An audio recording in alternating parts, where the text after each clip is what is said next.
반갑습니다. 성질준입니다. 일전에 한동훈 장관에 대해서 도저히 믿을 수 없는 기사 한 가지가 나왔죠. 한동훈 장관이 한 달 가까이 미행을 당했다라는 내용인데요. 우선 일단 한동훈 장관을 미행했다라고 하는 사람은 경찰에 입건이 된 상태이고 접근 금지까지도 내려진 상태입니다. 그리고 가장 중요한 내용, 그 미행을 했던 사람의 정체도 밝혀졌습니다. 법무부 장관을 미행하겠다는 도저히 믿을 수 없는 생각을 했던 사람은 다름 아닌 열린공감TV 관계자였습니다. 그런데 이번에 제가 미행을 했다라고 하는 더 탐사의 충격적인 폭로 내용을 좀 소개시켜드리고자 하는데요. 한번 봐야 되겠습니다. 미행을 했다라는 것으로 모자라서 도대체 어떤 짓까지 저질렀다라는 것인지 같이 한번 보시죠. 지금은 열린공감TV가 내부 분열로 열린공감이랑 더 탐사 이렇게 두 가지로 나뉘었는데 현재는 더 탐사 출신이라고 해요. 모르겠습니다. 시민 언론이라고 하는 것도 웃긴 얘기고 더 탐사라고 하는데 더러운 것들을 탐하는 사람들인지 뭔지 모르겠습니다. 저는 남의 사생활을 캐고 다니면서 그거를 막 공적인 것이다 라는 식으로 포장하고 그거를 내세워서 후원금을 받는 꼴을 보면은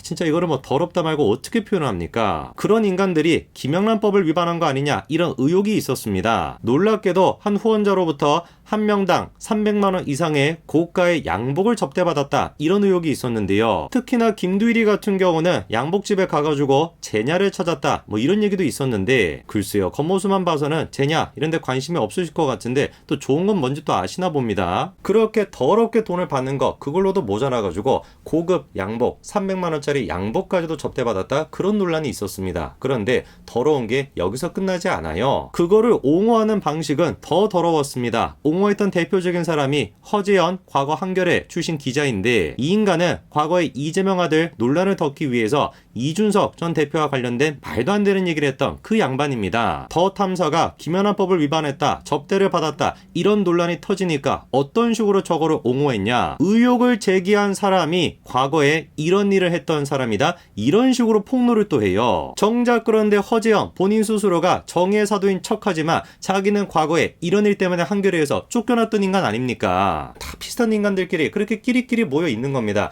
진실에 대해서 보도하는 것이 아니라 끊임없이 사생활을 가지고 마타도를 하는 거, 그게 저 사람들의 특징이죠. 자, 진짜 열린공감TV와 관련된 내용은 뭐 하나 정상적인 게 없고 다 더러운 내용들인데 이번에는 또 어떤 폭로가 나왔냐. 우선 스토킹을 했다라는 혐의가 알려지니까 더 탐사 측에서 다음과 같이 해명문을 내놨습니다. 정당한 언론사의 취지였는데 그거를 스토킹으로 매도했다라는 것이죠. 열린공감TV가 됐거나 더 탐사가 됐거나 이런 인간들을 언론사다, 언론인이다 라고 볼 수 있는 사람이 누가 있습니까 도대체. 그래서 이번에 기사가 나올 때도 언론사다 라고 하는 얘기는 코빼기도 보이지 않고 유튜버다, 열린공감TV다 이런 식으로 보도가 나왔죠. 어느 누구 하나 더 탐사를 언론인으로 보지 않습니다. 근데 여기까지 내용은 그냥 저 인간들의 수준을 보여주는 그런 내용들인 건데 진짜 문제가 되는 거, 법적으로 문제가 될 만한 것은 따로 있습니다. 최근에 열린공감TV에서 더 탐사의 후원금과 관련된 문제를 폭로하고 있더라고요. 뭔가 그러니까 더 탐사가 후원금을 가지고 못된 짓을 했다 이런 지금 취지의 주장인 것 같은데 그 어느 정도 후원금이 모였는지를 보니까 제가 진짜 기절할 뻔했습니다. 6월 달까지만 하더라도 후원금이 얼마였어요? 20억입니다. 20억. 근데 문제가 뭐냐? 20억 가까이 있었던 후원금이 어떻게 된 것인지 1억 원밖에 남지 않았다라는 거예요. 19억 정도가 사라졌다라는 겁니다. 일단 그 부분에 대한 더 탐사의 해명이 다음과 같습니다. 20억은 본질이 아니래요. 그거는 그냥 마타도일 뿐이다. 흑색 선전일 뿐이다. 이렇게 지금 얘기합니다. 저런 식의 해명 어디서 많이 들어봤죠. 이게 진실이고 이게 거짓이다 라고 해명을 하는 게 아니라 그냥 그런 의혹을 제기하는 것 자체가 마타도다, 흑색 선전이다. 이재명이 대표적으로 잘하는 건데 딱 그런 식의 모습이 보입니다. 중요한 거는 마타도라고 얘기하는 것이 아니라 19억이 어떻게 됐냐 그거를 설명해야 되는 것인데 그 부분에 대해서는 사실이 아니다 라고 얘기는 해요. 그런데 문제가 뭐냐면 어떤 식으로 19억을 썼는지 그거에 대해서는 명쾌하게 설명을 안 합니다. 자, 그러면은 열린공감TV 측에서 얘기하는 19억의 행방 어떤 식으로 돈이 쓰였는지 그 내용을 좀 살펴봐야 되겠습니다. 자, 다음과 같은 카톡 내용이 공개가 됐습니다.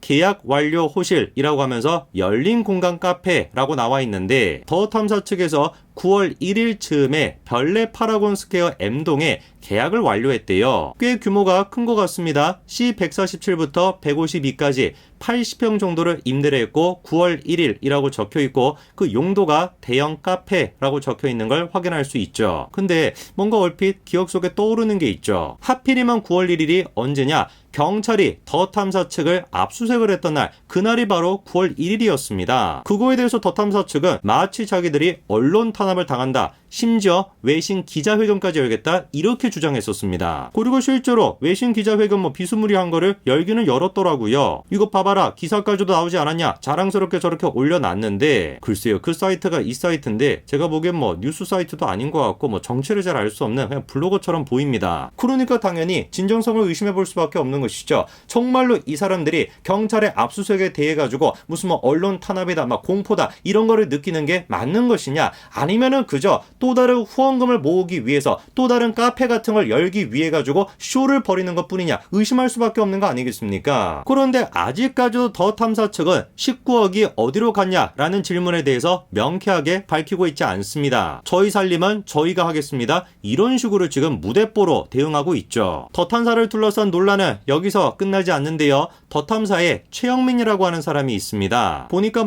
감독이다 이런 식으로 나와 있는데 감독이 맞기는 맞았던 것 같아요. 근데 제가 생각하는 그런 감독은 아니고 다른 차원의 좀 감독이었던 것 같습니다. 그런데 이번에 어떤 얘기가 나오고 있냐, 시탐, 더 탐사의 흥신소와 관련된 해명을 듣고 싶다, 이런 얘기가 나와 있죠. 그랬더니만 답변이 사실 무근이래요. 그런데 최영민 감독의 생각은 좀 달랐던 것 같아요. 카톡을 보니까 생각해 봤는데 흥신소 문제가 있을 것 같다 라고 하니까 탈 없게 하면 돼요, 절대 누설 안 되게 제가 알아서 할게요, 이렇게 최영민이가 얘기하죠. 바꿔 얘기해서 적어도 흥신소와 관련돼서 최영민이가 연관이 되어 있다라는 거를 우리가 알 수 있는 겁니다. 뿐만 아니라 경영지원팀 과장이었던 최모 씨의 메시지도 확인이 됐는데, 어제 흥신소 의뢰권 경비 처리 안 되는 거라 김두일 작가한테 취재비 명목으로 120만 원을 지출합니다. 여기서 또 한 가지 눈에 띄는 게 날짜입니다. 저 메시지를 보냈던 게 2021년도 7월 20일인데